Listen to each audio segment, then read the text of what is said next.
Naku, asan ba yun? Hindi man sumasagot. Naku, Mamshi, baka pinagtitripan ka lang nun. Oo nga, Mamshi. Tignan mo nga yung si Ian, nakabalik na pero ako nandito pa din. Naku, Mamshi, baka mamaya nakabota na ako. Si Victoria nakatambay pa rin. Hindi, pupunta yun. Dahil kung hindi, hanapin ko talaga siya kahit sa ang sulok pa para putulan ko siya ng ulo. Bakit kasi hindi mo na lang ako ihanap ng bago? Oo nga, Mamshi. Sayang din yung oras, oh. Ikaw kasi yung nirequest niya sa akin. Tsaka isang gabing benta mo na yung nirequest ko. Bayad sa kanya.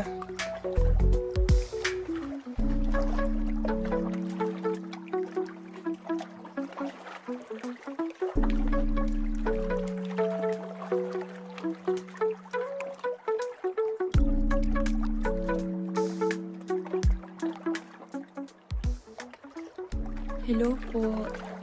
Kayo po ba si Rosella? Oh, ako nga. Bakit? Ako nga pala yung nag-contact sa inyo na bibili ng babae. Ano? Ikaw? Oo, ako nga. Naku, miss, sure ka? Oo, sigurado ako. Oh, Victoria, pumapatol ka ba sa babae? Nako, miss. Sorry, pero ayoko. Baka gusto mo. No. Over my dead body. Hindi. Nagkakamali po kayo. Hindi naman po talaga para sa akin eh. Para po sana sa asawa ko. Asawa? Nagpapatawa ka ba? Nako, hindi po. Seryoso po talaga ako. Sino ba naman yung matinong babae na bibili ng babae para sa asawa niya? Ha? Matino ka na sa lagay na yan? Sige na po, please. Magbabayad naman po ako ng tama eh. Enough na girls. Nga pala, madam, ito na yung hinihingi mo sa akin. Si Victoria, 10,000 lang. Dalaga, makinis, maganda, at higit sa lahat, kagaya lahat ng hinihingi mo. Wala po bang tawad dyan? Aba miss, wala tayo sa palengke para manghingi ka pa ng tawad. Sorry. Sige na, babayaran ko na. Ito oh.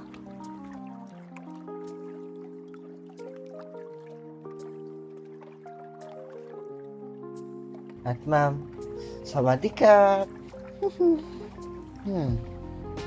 Correct. O Victoria, sumama ka na dun ha. Takits na ng mamaya.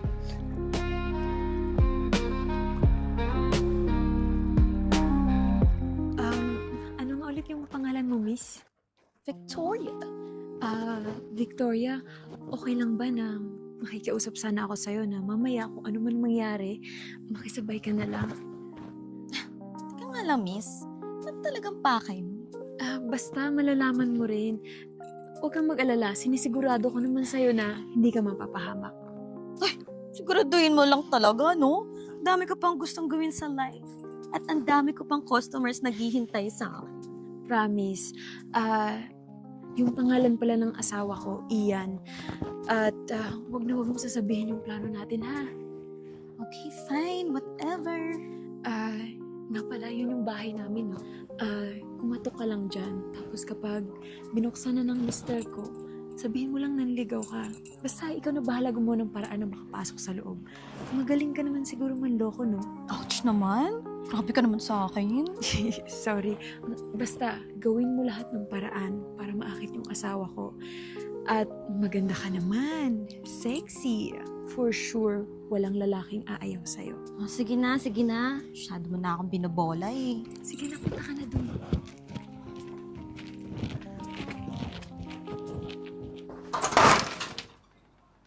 Sawadee ka! Ano yun, miss? Ako nga pala si Victoria. Parang naliligaw kasi ako dito sa lugar niyo Bakit? Saan ka ba papunta? Hindi ko nga rin alam eh. Nahanap ko kasi yung lugar ng friend ko. Kaso mukhang hindi na siya nakatira dito. Sige, tulungan na kita. Saan ba yung address ng kaibigan mo? Ay, huwag na. Papagod na rin kasi ako eh. Hingi na lang ako sa'yo ng konting favor. Ano naman yun? Pakikisiyar sana ako. Kung okay lang sa'yo. Ganun ba? Sige, pwede. Pasok ka. Kapang ka!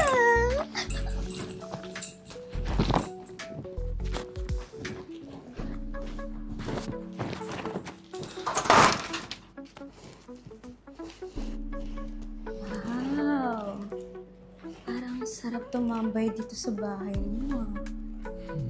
Tapos ka na ba mag-CR? Mag-isa ka lang dito? Oo. Tamang-tama. Parang gusto ko muna mag-relax eh. Galing ka ba magmasahe? Oo naman. Bakit? Gusto mo ba masahin kita? Oo, sana. Gusto ko kasi ng masahe magdadala sa akin sa kalangitan. Kaya mo ba? Oo, tara.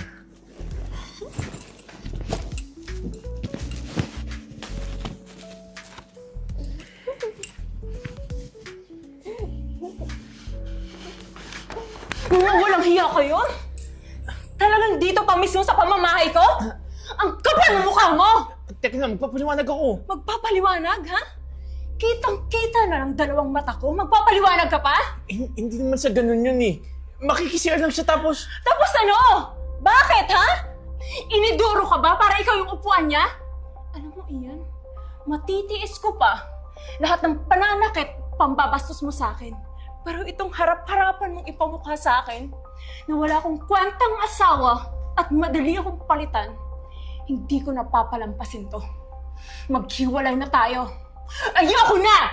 Anong hiwalay-hiwalay? Hindi ko ma-intensyon to ah! Maghiwalay tayo o ipapakulong kita.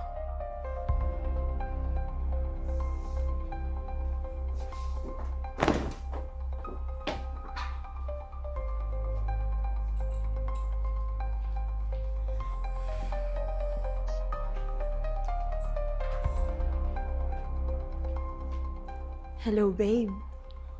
Babe, sa wakas, paalis ko na rin yung asawa ko. Pwede ka nang pumunta dito.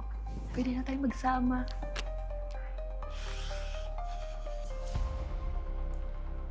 Grabe din yung pinagdaanan mo dun sa asawa mo, no? Gaano katagal ka bang nagtiis dun sa lokong yan?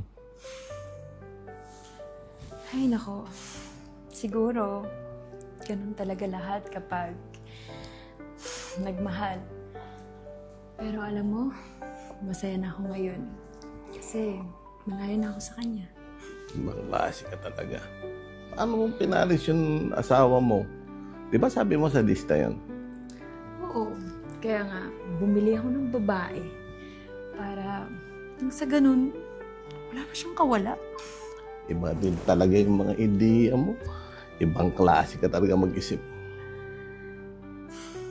Nako, ganun talaga ang mga babae kapag natauhan na.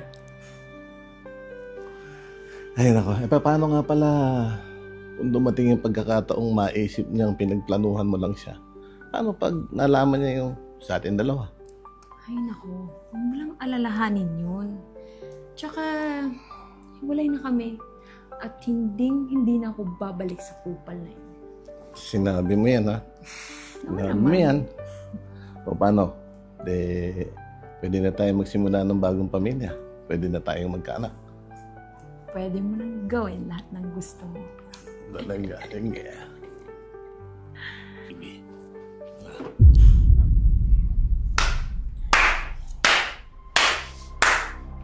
Anong ginagawa mo dito, Ian?